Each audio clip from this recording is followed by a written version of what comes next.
मई 2018 की बात होती है।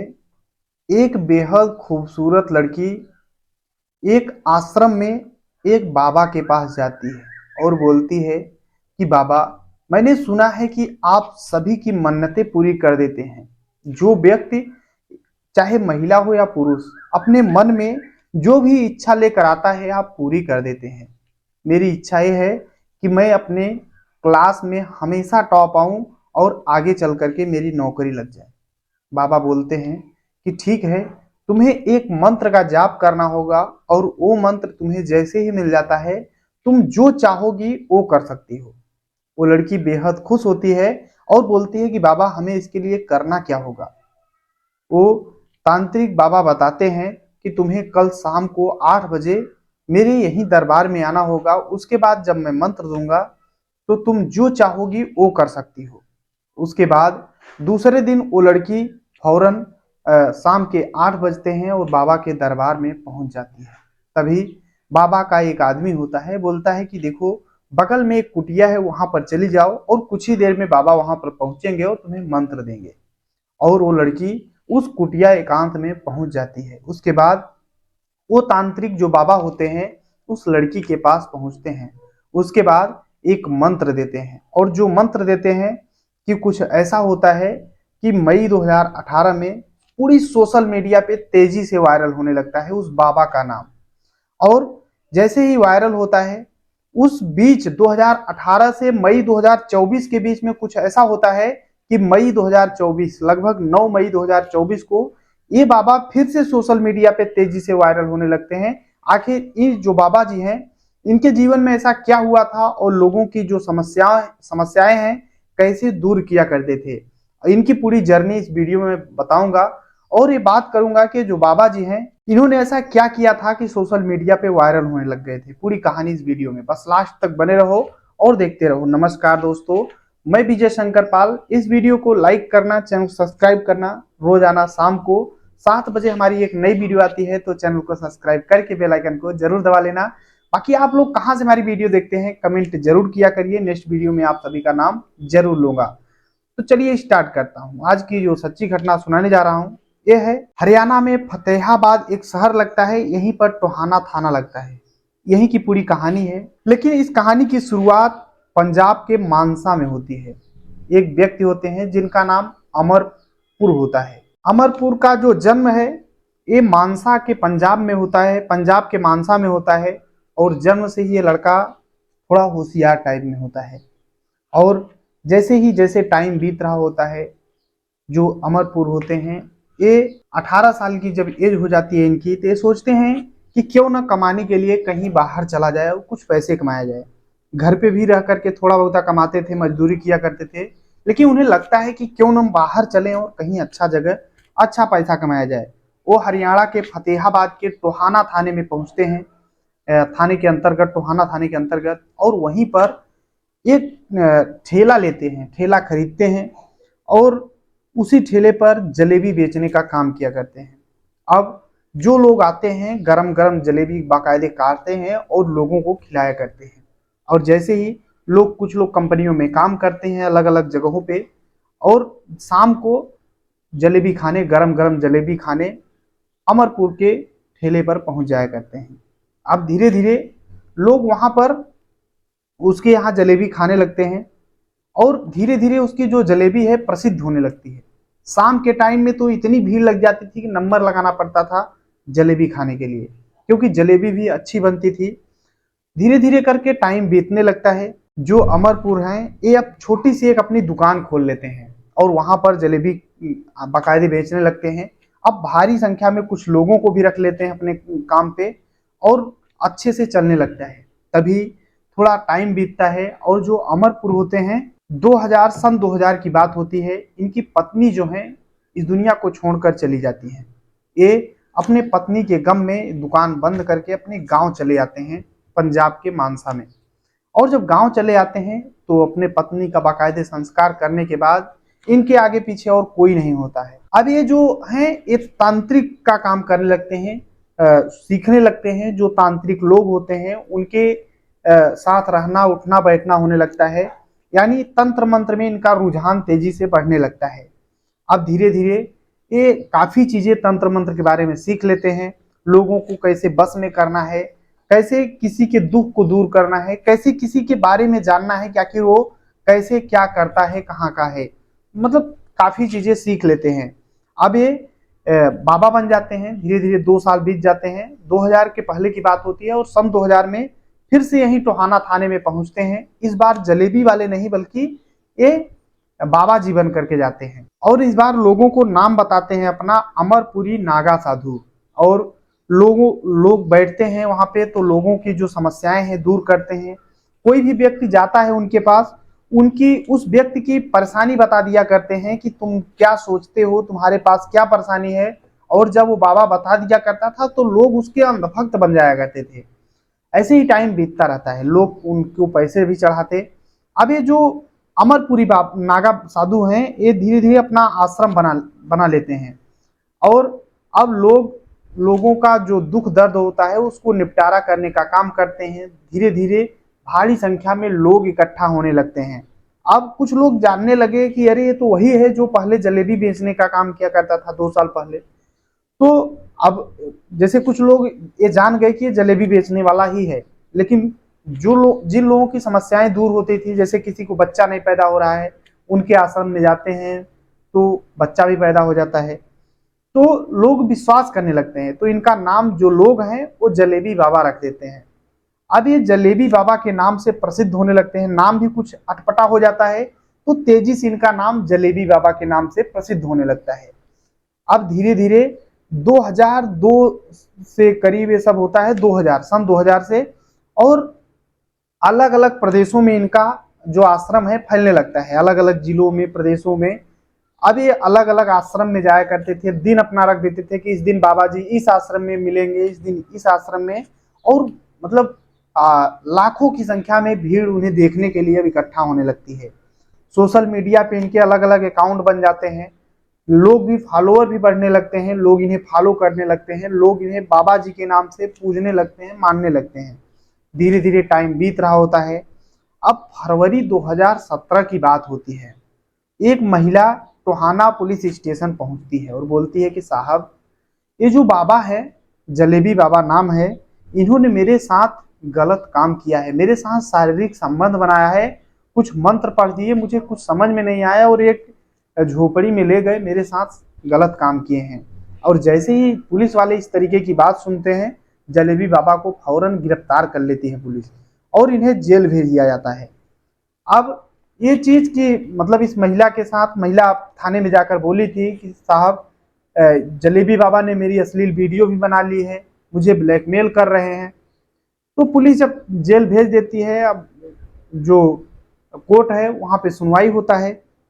लेकिन अब जलेबी बाबा का भी एक वकील होता है, वो उल्टा पेश कर देता है, बोलता है कि कोर्ट में जाकर के बोलता है कि साहब, ये जो महिला जलेबी बाबा के खिलाफ मुकदमा दर्ज कराई है, जलेबी बाबा ने नहीं ब्लैकमेल किया बल्कि ये महिला जलेबी बाबा को ब्लैकमेल की है। चाहे वीडियो देख लो, उस वीडियो में कुछ ऐसा ही दिखाया गया था, बाकायदे खींचा गया था, ऐसा लग रहा था कि वो महिला जलेबी बाबा को कुछ मंत्र पढ़ती है और जलेबी बाबा बेहोश हो जाते हैं, उसके बाद वो महिला ही उस जलेबी बाबा के साथ गलत काम की है। अब जज साहब ये सुनते हैं तो आखिर महिला गई थी कंप्लेन करने, महिला के खिलाफ ही कंप्लेन हो जाता है, महिला जेल में पहुंच जाती है और बाबा बाइज्जत 6 महीने में बरी हो जाते हैं, 2017 में 6 महीने में, और बाकायदे मई जून में छूट जाते हैं जेल से। और फिर से लोग बोलते हैं कि देखिए बाबा का जलवा। अब लोग और तेजी से विश्वास करने लगते हैं कि आखिर बाबा जब आगे बढ़ रहे थे तो लोग इन्हें फंसाने के चक्कर में पड़ गए, लेकिन बाबा का जलवा देखो कि जो फंसाने वाले थे वो खुद फंस गए और बाबा जी निकल आए, छूट गए।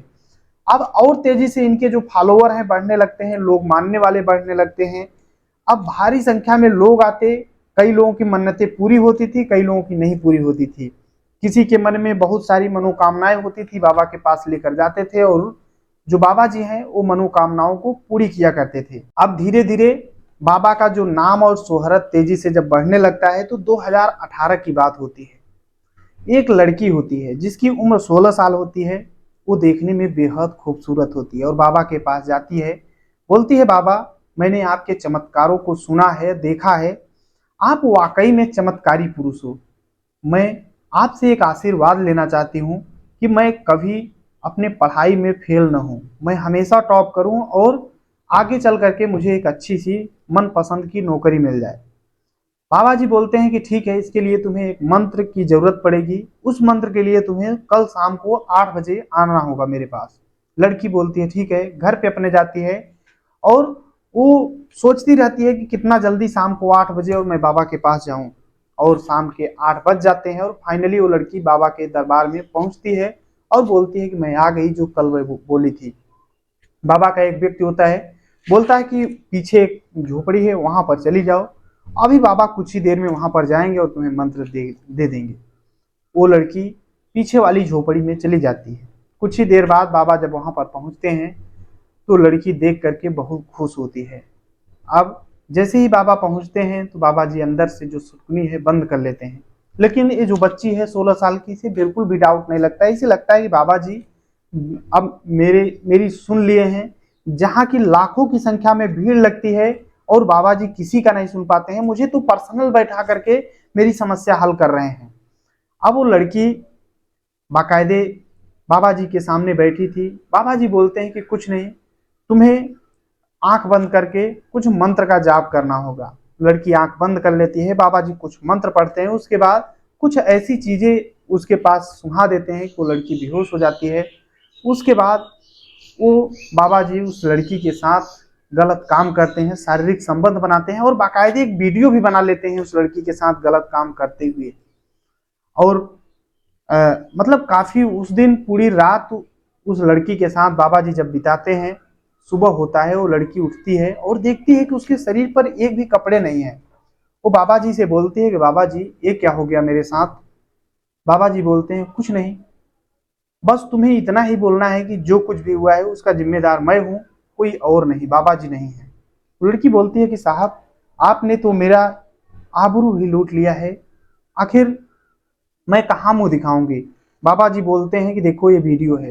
एक वीडियो दिखा देते हैं, बोलते हैं अगर कहीं किसी से बताई तो समझ लो कि ये वीडियो तेजी से वायरल हो जाएगी और तुम्हारी जो जिंदगी है वो नर्क से भी बदतर हो जाएगी। वो लड़की रोती हुई बाहर निकलती है। आखिर कुछ लोग पूछते हैं कि क्या हुआ तुम्हारे साथ, तो बताती है कुछ नहीं, जो भी हुआ है मैं ही उसका जिम्मेदार हूँ।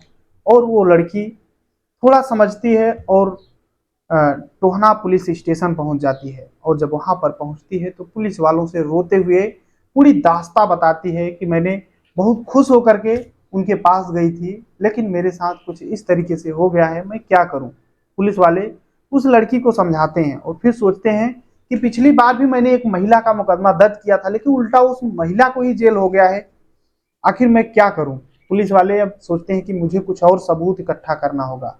तभी कहते हैं ना, ऊपर वाले के यहाँ देर है अंधेर नहीं है। कुछ ही टाइम बीतता है, मुश्किल से 3 से 4 दिन। एक गुमनाम व्यक्ति पहुंचता है पुलिस स्टेशन, बोलता है कि साहब ये है कैसेट, इस कैसेट को ले लीजिए और मेरे बारे में बिल्कुल भी मत बताना मैं कौन हूं और कहां से कैसेट लेकर आया, इस कैसेट को आप लोग देख लेना बस। अब पुलिस उस कैसेट को जैसे ही खोलती है, देखती है कि उस कैसेट में अलग अलग 100 महिलाओं के साथ गलत काम किए गए हैं, शारीरिक संबंध बनाए गए हैं और हर एक महिला के साथ यही जलेबी बाबा ही है। पुलिस वाले वाकई में चौकन्ने हो जाते हैं। उनके भी पैरों तले जमीन खिसक जाती है कि धर्म के नाम पे एक व्यक्ति इस तरीके से काम कर रहा है। पुलिस अपनी टीम के साथ छापा मारती है तो पता चलता है कि इस बाबा ने मतलब अलग अलग 100 महिलाओं के साथ गलत काम कर चुका है, 120 महिलाओं से ज्यादा। और वहां पर बाकायदे एक हरम बनाया गया है। वो बाबा के ऐशो आराम के लिए अलग जगह है, गलत काम करने के लिए अलग जगह है, यानी अलग अलग सब बाकायदे महल बनाए गए हैं बाबा के लिए। इस तरीके से पुलिस पूरा सीज करती है और बाबा को फौरन गिरफ्तार कर लेती है। और 2018 से 2023 तक बाबा जो है गिरफ्तार में ही रहते हैं और बाकायदे मुकदमा चलता रहता है। लेकिन अब इस बार तो बाकायदे सबूत थे, पुलिस उन महिलाओं से कांटेक्ट कर रही थी जिनके साथ गलत काम हुआ है। लेकिन कुछ महिलाएं, कुछ बेटियां ऐसी थी जो कि अपने लोक लाज की वजह से कि उनके रिश्ते न टूट जाए, उनका पति ये सब सुने तो छोड़ न दे, इस वजह से सामने नहीं आई। लेकिन कुछ महिलाएं, कुछ ऐसी बहनें थी जो सामने आई और पुलिस से मुकदमा दर्ज कराई और बाकायदे सुनवाई हुई। और 2023 में फतेहाबाद के अदालत में सुनवाई होती है और ये जो बाबा होता है इसके खिलाफ 14 साल की इसे सजा सुनाई जाती है। अमरपुरी उर्फ जलेबी बाबा, जज साहब ने इसे ये सुना दिया फैसला कि इसने बहुत ही जघन्य अपराध किया है, न जाने कितने औरतों की आबरू के साथ खिलवाड़ किया है। हम इसे 14 साल की सजा सुनाते हैं, 14 साल ये जेल में रहेगा, उसके बाद छूट जाएगा। लेकिन जैसे ही लोग सुनते हैं तो सभी सोचते हैं कि आखिर 14 साल बाद तो ये जेल के बाहर आ ही जाएगा। हमारे यहाँ का कानून कितना ढीला है। वाकई में एक इतना मतलब सबूत मिलने के बावजूद भी इसे सिर्फ 14 साल की सजा सुनाई गई। ऐसे लोगों को तो सीधा फांसी की सजा होनी चाहिए या फिर उम्र कैद की सजा होनी चाहिए। लेकिन कहते हैं कि अगर निचली अदालत सजा न दे सके, अगर इंसान रूपी जो अदालत है वो सजा न दे सके, तो ऊपर की जो अदालत है वो वाकई में छोड़ती नहीं है, सजा जरूर देती है। तभी साल भर बीतते हैं, 9 मई 2024 को अचानक जो जलेबी बाबा है ये जेल में ही था और इस दुनिया को छोड़कर चला जाता है। और जैसे ही इस दुनिया को छोड़कर जाता है, जितने लोग सुनते हैं वाकई में सोचने लग जाते हैं कि देखिए, अदालत ने तो सिर्फ 14 साल की सजा दी थी, लेकिन जो ऊपर वाला है हमेशा हमेशा के लिए इसे इस दुनिया से हटा दिया। बाकी ऐसे जो साधु बाबा होते हैं, संत होते हैं, जो ओरिजिनल में संत होते हैं, वाकई में हमारा देश संतों का देश है। उनकी ही वजह से धरती चल रही है और इन्हीं जैसे संतों की वजह से उन संतों का भी नाम खराब होता है। बाकी आप लोग इस पूरी कहानी में अपनी राय जरूर देना है। पूरी कहानी जो है सुनाने का उद्देश्य किसी को परेशान करना है, दुख पहुंचाना नहीं, बल्कि आप सभी को जागरूक करना है। जहां भी रहें अपना और अपनों का ख्याल रखें, सुरक्षित रहें। बाकी इस चैनल को सब्सक्राइब करना। बाकी जो लोग हमारे पिछले वीडियो में कमेंट किए हैं उनके नाम। चलते हैं आज के कमेंट की ओर। तो किसान पिंघले हैं जो कि भुसारी पुणे महाराष्ट्र से रहने वाले हैं। परमेश्वर यादव हैं जो कि खपरी गांव मंगेली छत्तीसगढ़ से रहने वाले हैं। और उमरा सिंह हैं जो कि बाड़मेर राजस्थान से रहने वाले हैं। सुरेश नायक हैं, बोलते हैं जय जगन्नाथ, तो भाई जय जगन्नाथ, उड़ीसा से रहने वाले हैं। कृपा शंकर निषाद हैं जो कि चित्रकूट उत्तर प्रदेश से रहने वाले हैं। राम कुमार हैं जो कि बलिया उत्तर प्रदेश से रहने वाले हैं। सभी को तहे दिल से शुक्रिया। मिलते हैं नेक्स्ट वीडियो में, तब तक के लिए जय हिंद, वंदे मातरम।